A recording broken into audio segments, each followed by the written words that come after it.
आपको और आपके सभी दर्शकों को मेरी हाथ जोड़ करके राम राम प्रणाम। आज प्रेस कॉन्फ्रेंस बुलाने का कारण ये रहा कि आने वाली 18 तारीख को जींद की पुरानी अनाज मंडी में एक बहुत बड़ी बदलाव रैली होने जा रही है और जिसके मुख्य अतिथि हमारे कर्नाटक के प्रभारी राज्यसभा सांसद और हमारे भारतीय राष्ट्रीय कांग्रेस के महासचिव रणदीप सिंह सुरजेवाला जी मुख्य अतिथि हैं। और जैसे ही हमने इस बदलाव रैली का प्रचार प्रसार शुरू किया और हल्का जींद की ग्रामीण क्षेत्र की और शहरी क्षेत्र की पूरी जनता ने एक विश्वास दिलाया कि बहुत भारी संख्या में आएंगे, क्योंकि मौजूदा जो सरकार है इसकी जन विरोधी नीतियों से हर वर्ग आज दुखी है। और उसको देखते हुए हमारे शीर्ष नेतृत्व में और उसके अंदर हमारे जो सांसद हैं कुमारी शैलजा जी, वो भी इसमें पहुंचने का काम करेंगी और उनके साथ हमारे 2 कार्यकारी हरियाणा प्रदेश के अध्यक्ष भी पहुंचेंगे और पूर्व विधायक भी पहुंचने का काम करेंगे। हमारी महिला की कांग्रेस की प्रदेश की प्रधान भी इसके अंदर पहुंचेंगी, क्योंकि इस जींद के ऊपर हमारी कांग्रेस पार्टी ने एक मन बनाया है कि जींद का जो पिछड़ापन है उसको कैसे दूर किया जाए, क्योंकि लंबे समय से जींद के अंदर कोई सुविधा नहीं है। पिछले 10 साल से तो केवल घोषणाएं होती हैं और ये मौजूदा जो सरकार है इसके भ्रष्टाचार के खिलाफ हमारे 2 सांसद यहाँ जींद की धरती से अनाज मंडी से हुंकार भरने का काम करेंगे। और इस हरियाणा प्रदेश के अंदर जिस प्रकार से जींद से एक आवाज उठती है सरकार बदलने की, और वह आवाज का उठाने का काम करेंगे। और आने वाले विधानसभा के अंदर हमारी 90 में से 70-75 सीट आने का हरियाणा प्रदेश के अंदर काम होगा और इस मौजूदा सरकार के खिलाफ बहुत बड़ी भारी रैली होगी। देखिए, कांग्रेस का दावा तो हर प्रत्याशी जो है, हमारा जो कैंडिडेट होता है, हर का अधिकार है। जो काम करता है जिस पार्टी के लिए, वो चाहता है कि मुझे मौका मिले काम करने का, लोगों की सेवा करने का मौका मिले। और हमारी पार्टी ऐसी पार्टी है जो काम करने वाला व्यक्ति है उसी को टिकट देती है, उसी को मैदान में उतारती है और बाकी सभी साथी उसके साथ मिलकर काम करते हैं। दीपेंद्र हुड्डा और आज जींद में थे, कल वो सीटों में थे, ये गुटबाजी कितना नुकसान करेगी? कोई रणदीप सुरजेवाला आपका कोई उम्मीदवार उनके साथ नहीं था, कोई कार्यकर्ता? देखिए, गुटबाजी नाम की कोई चीज नहीं है हमारे हरियाणा प्रदेश में, ऐसी कोई बात नहीं। ये तो केवल प्रचार के लिए कोई बातें हैं और आप अपना काम आप अपनी दिशा में हर व्यक्ति करता है। जिस दिशा में जो कार्यक्रम दिया होता है वहां उसको पहुंचना जरूरी होता है। यदि एक ही तरफ सारे चलेंगे तो कैसे कवर होगा? नजदीक चुनाव है और अलग अलग दिशा में काम जब से में आता है जब एक पाते हैं। चुनाव जैसे नजदीक आ रहे हैं, कांग्रेस का खराब जैसे जैसे बढ़ रहा है, लेकिन सरकार की घोषणाएं भी डबल स्पीड से बढ़ रही है। हर रोज 2-4 नई घोषणाएं हो रही है। क्या चुनाव पर असर पड़ने जा रहा है, उससे क्या लगता है? हाँ गिल साहब, एक ये बात बहुत अच्छी आपने पूछी, क्योंकि पिछले 9.5 साल में यहाँ ऐसे पूर्व के मुख्यमंत्री थे जिन्होंने हमारे सभी वर्गों को दुखी किया, चाहे वो किसान हो, व्यापारी हो, कर्मचारी हो और मजदूर हो। किसानों को अलगाववादी, उग्रवादी, आंदोलनजीवी, पता नहीं क्या क्या उन्होंने कहने का काम किया।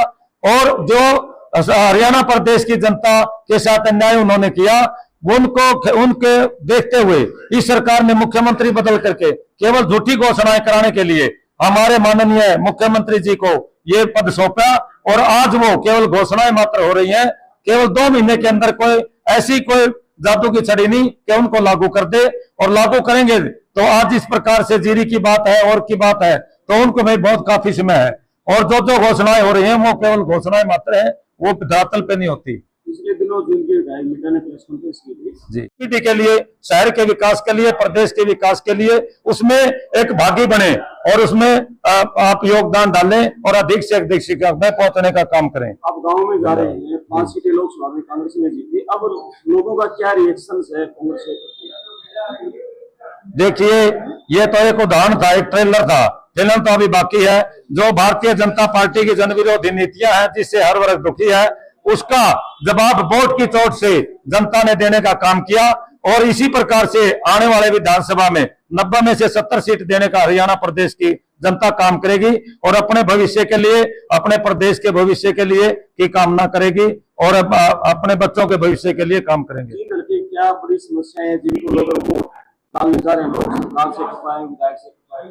जी बिल्कुल सही वाजिब बात है आपकी। ये मौके की बात अभी आपने पूछी कि जींद की जो समस्याएं हैं, सबसे पहली समस्या पीने का पानी।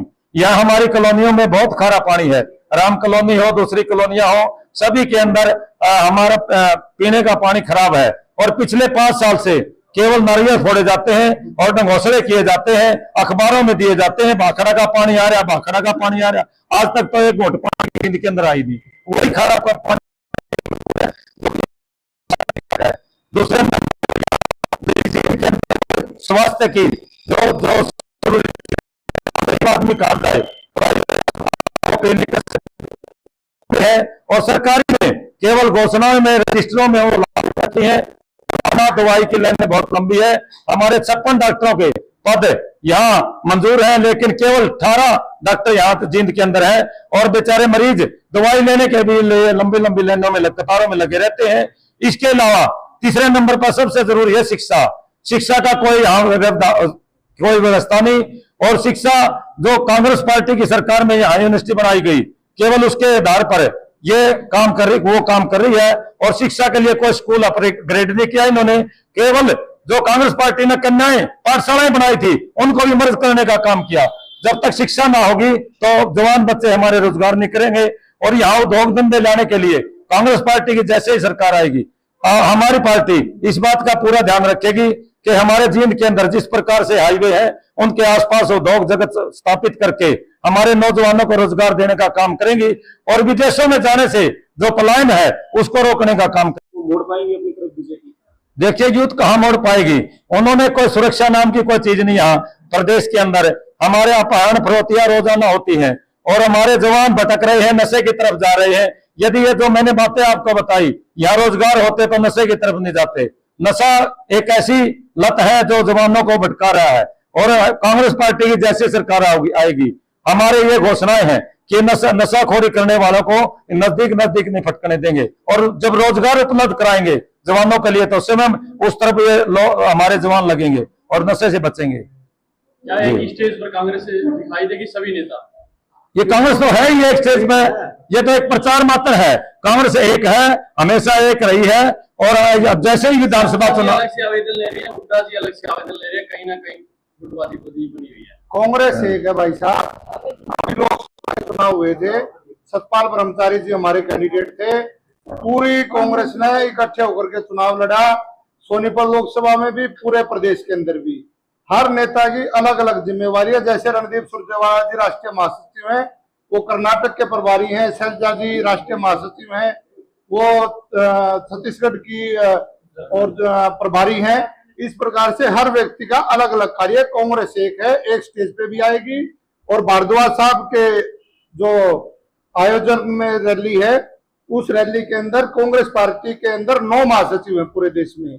उसके अंदर से 2 महासचिव जींद में आएंगे, पुरानी नाज मंडी में, और जींद की आवाज को बुलंद करेंगे। वो हरियाणा के सचिवालय में भी सुनाई देगी और वो दिल्ली के दरबारों में भी सुनाई देगी वो आवाज। कांग्रेस और कॉन्फिडेंस दिखाई दे रही है, 70+ सीटें। कहाँ और कॉन्फिडेंस? कहीं ना कहीं नेगेटिव पॉइंट बन रहा है, जनता बदलाव भी करती है। भाई साहब, कोई कांग्रेस ओवर कॉन्फिडेंस नहीं दिखाई दे रही। कांग्रेस की अलग अलग कमेटियां बनी हुई हैं। भारद्वाज साहब भी चुनाव कमेटी के सदस्य हैं।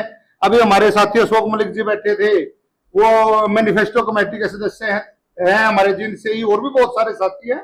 हम हर वर्ग की आवाज को लेकर के चल रहे हैं। हमारे अंदर कोई ओवर कॉन्फिडेंस नहीं है।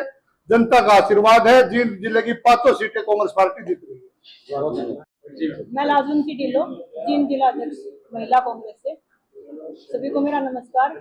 जैसा कि आप लोगों ने अभी प्रश्न उठाए कि जींद का अंदर विकास के बारे में, तो मैं सबसे बड़ा तो मुद्दा ये उठाऊंगी कि जींद को एक एनसीआर के अंदर ले तो लिया गया है, लेकिन जींद के क्या एनसीआर के अकॉर्डिंग कोई काम किया गया है?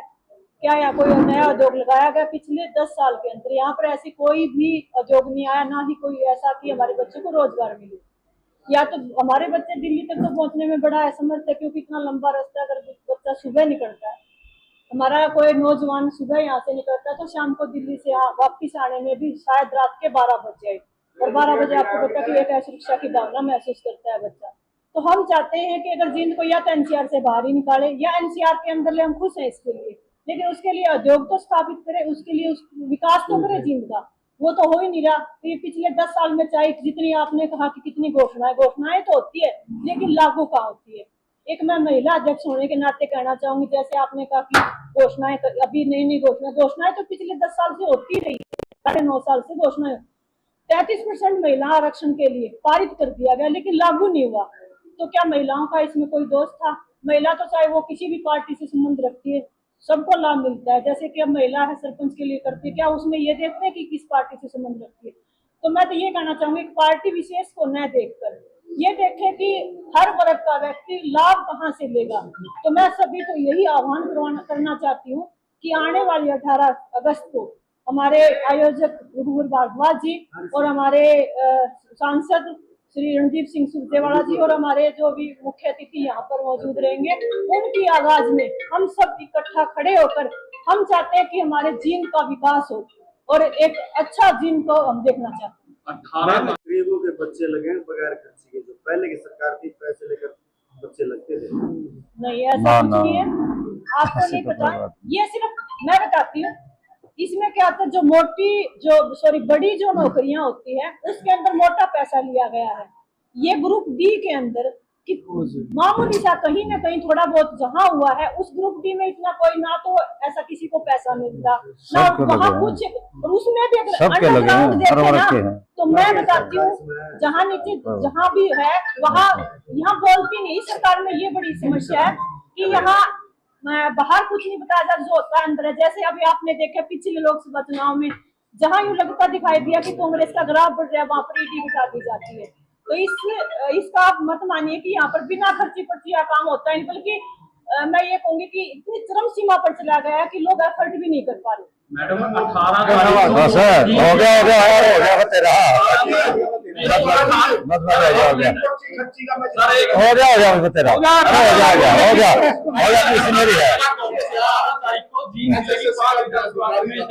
तीन में बड़ी जनसभा रखी गई है, अलग अलग चल रहे हैं, हुड्डा ग्रुप, सरजा ग्रुप। नहीं, ये देखो ऐसी बात है, ऐसी कोई अलग बात नहीं है। अगर एक ही जगह रहेंगे तो पूरा कवर कैसे कर पाएंगे? ये कोई बात नहीं। 3 विधान का होगा तो इकट्ठा भी करेंगे, अलग अलग में प्रचार करेंगे। जैसे हमारे प्रचारक हैं, हमारे साथी हैं, जो मेरे कार्यकर्ता हैं, वो कुछ इस दिशा में जा रहे हैं, कुछ इस दिशा में, कुछ इस गांव में कर रहे हैं, कुछ शहर में कर रहे हैं। ये तो होता ही है हमेशा, अलग अलग एक दिशा में चलेंगे तो कैसे कवर कर पाएंगे? पार्टी दूसरे किसी बड़े नेता का नाम नहीं ले रही, जैसे आप सरकार रणदीप की तरफ लगातार जा रहे हैं। लगातार का जो नेता जिसका आगा अपनी प्रतिस्पर्धा की बात होती है, इसमें कोई बात नहीं होती। जो जिसके साथ चलता है वो चलता ही है। देश दुनिया की हर खबर सबसे पहले देखने के लिए फॉलो करें Dainik Savera TV, YouTube, Facebook, Instagram, X और व्हाट्सएप चैनल पर।